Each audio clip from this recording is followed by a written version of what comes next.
And this is becoming a global citizen. In the modern world, there is so much going on. Things telling you to do this and to do that, or to be this and to be that. Or you have to have this or do this to be successful or relevant. In addition to this, the world feels crazy, like there's a new war, crisis, or other tragic news headline every day. With all this surrounding noise and distraction, there is one thing that you can do to cultivate change and to make a better world. Become a global citizen. What is a global citizen? There's a good chance you've never heard that term. I will not only explain what a global citizen is, but what you can do as a global citizen to make a change. There are 4 pillars that help to create and cultivate a global citizen. The 4 pillars, which are open your mind, open your eyes, open your heart, and open your hands, represent a holistic approach to how we view and interact with the world. They encourage us to think critically, observe with awareness, lead with empathy, and take action with purpose. Being a global citizen means tearing down your own bias and prejudice to recognize each person's individual importance as a human being. To me, I think it means that you should be willing to broaden your horizons, not just going to different countries, but also, as the class will tell you, open your mind. Be willing to be an intellectual about things, be willing to talk things out. Don't be stuck in one mindset. Be willing to adapt, be willing to change. That's what I'd say. The first pillar is open your mind. It's the first step in becoming a global citizen. Opening your mind means being intellectually curious. It means stepping outside of your own cultural lens and trying to understand the perspectives of others.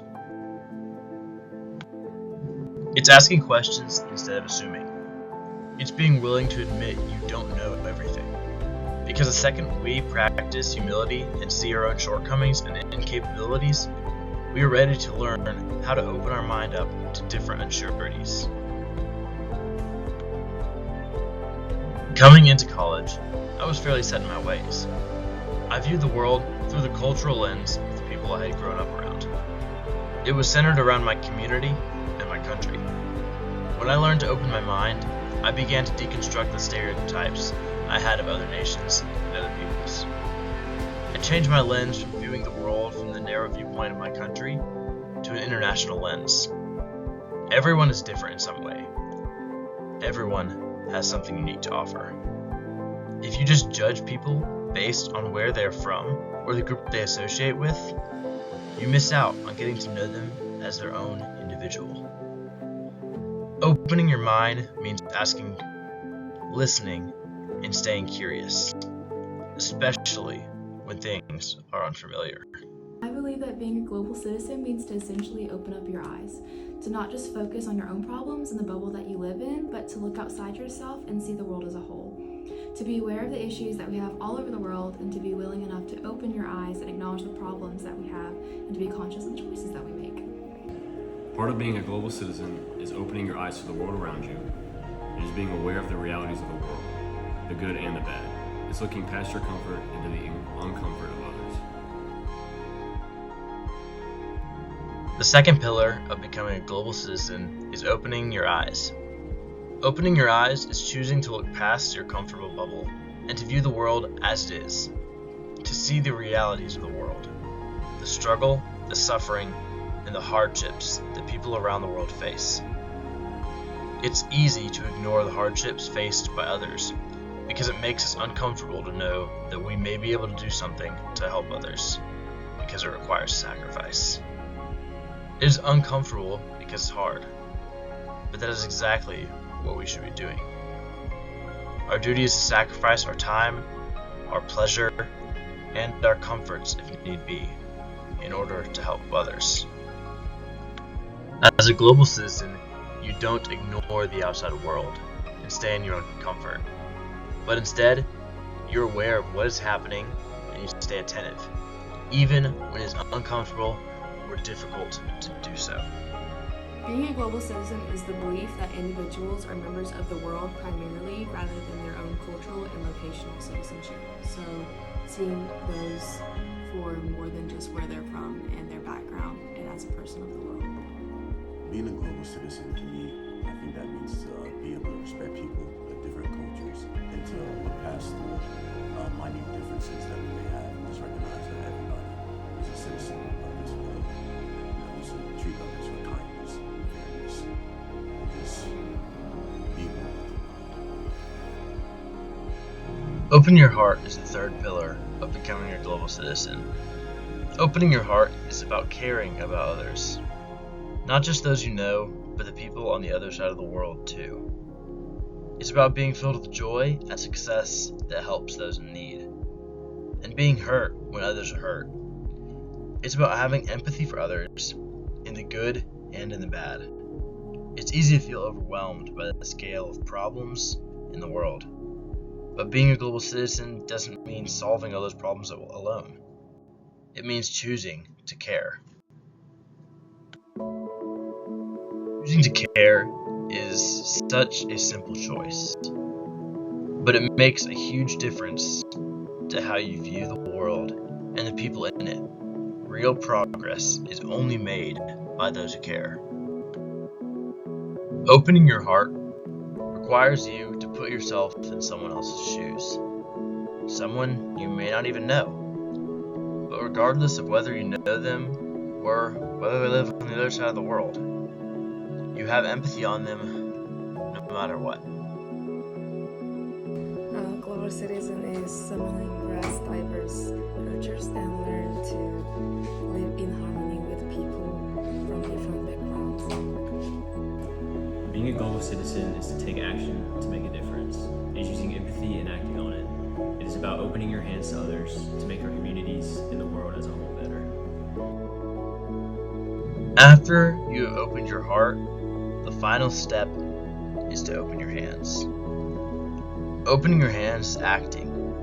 It's engaging with the world in a tangible way. By opening your heart, you develop empathy and a reason to act. Opening your hands is actually doing something to make a difference. Simply knowing and caring about the world's issues is not enough. We must open our hands and do what we can to make a difference and to cultivate change. You can't necessarily fix the whole problem by yourself. It's just not possible. But even the little bit we can do will and does make a difference. Opening your hands is simply having a servant heart. To be generous with yourself by giving up things in order to help others. Obviously, we cannot do everything on our own, which is why it's important for as many people as possible to understand this global mindset. If everyone learned to open their hands, as well as the rest of the 4 pillars, we could change the world. The 4 pillars aren't just ideas. They're a framework for how to live in a world that's more connected, more complex, and more in need of unity than ever before.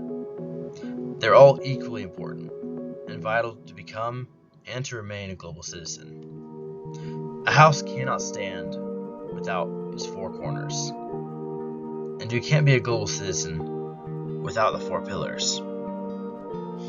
To open your mind means to deconstruct stereotypes, welcome change, and be intellectually curious.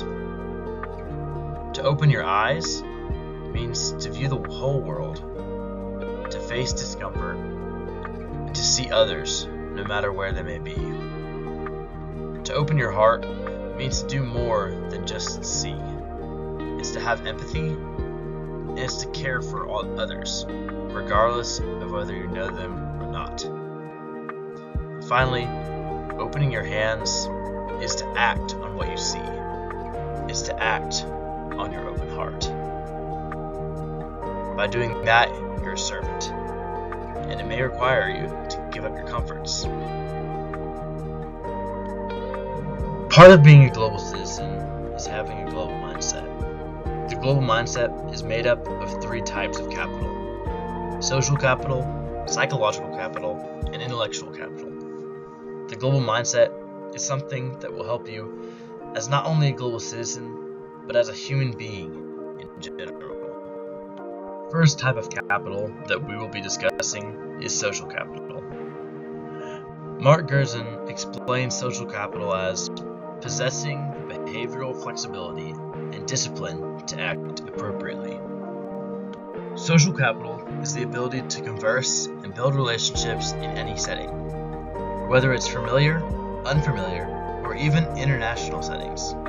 It's not just about how many people you know, but it's ultimately about your capacity to form meaningful and respectful connections in a global context. This kind of capital matters because we live in a world where global cooperation is essential. From diplomacy to business to education, it is absolutely important and necessary in our daily livelihood. Mark Gerson says that the second type of capital, psychological capital, is being capable of perceiving, analyzing, and decoding action in the global operating environment. Psychological capital is your inner resource, your mindset, thought process, and understanding of your surroundings. Things like self-awareness, openness to change and uncertainty, optimism, and the ability to face discomfort or cultural change. As a global citizen, you'll encounter conflict, misunderstanding, and even failure. That's why psychological capital is so important. It gives you the emotional flexibility to stay engaged and keep growing no matter what. The final type of capital is intellectual capital.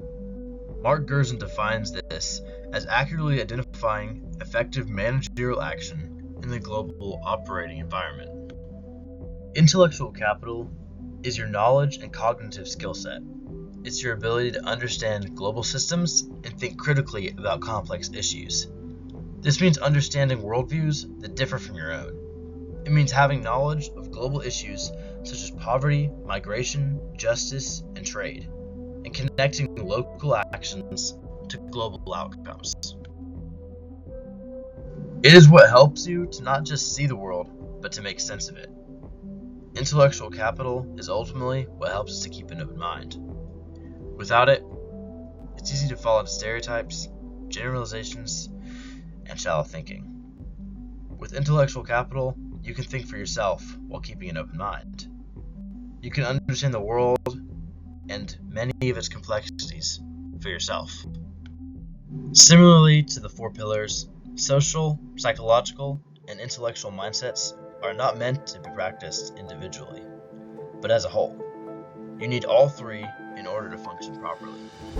The more knowledge you gain, intellectual capital, the more confident and emotionally ready you are to face the global complexities, psychological capital, and the better you'll be at connecting with others across the world, social capital.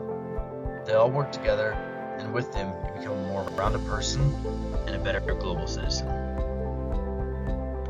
So, in conclusion, being a global citizen is not just about mastering a single skill or memorizing facts about other countries. It's about changing the lens that we see the world through, and thus our role in it. It all starts with the four pillars. Opening our mind is to question what we think and to recognize the power of perspective.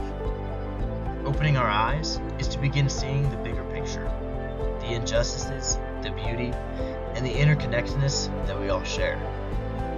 Opening our heart is to develop true empathy for everyone, not just those close to us, but for people everywhere.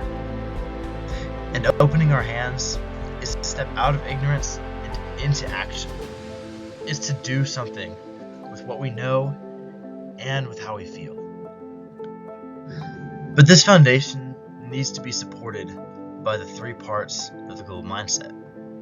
Intellectual capital gives us the tools to understand the complex and plentiful global issues. Psychological capital gives us the awareness and mindset to navigate unfamiliar territory. And social capital gives us the skills to connect across differences and borders. A global mindset is more than just knowledge. It's a way of being. It's the ability to live with both humility and confidence in a diverse world. It's the willingness to act with purpose, knowing that your choices affect others. And it's the understanding that difference is not a bad thing, but an opportunity to grow and broaden our network. Having a global mindset means you're not just aware of the world, but you're engaged with it. You're prepared to live and lead with compassion, curiosity, and courage. By embracing the 4 pillars and adopting a global mindset, we position ourselves not only to grow personally, but also to drive meaningful change in the world, one step at a time. Now, global citizen, go out and make a difference, one step at a time.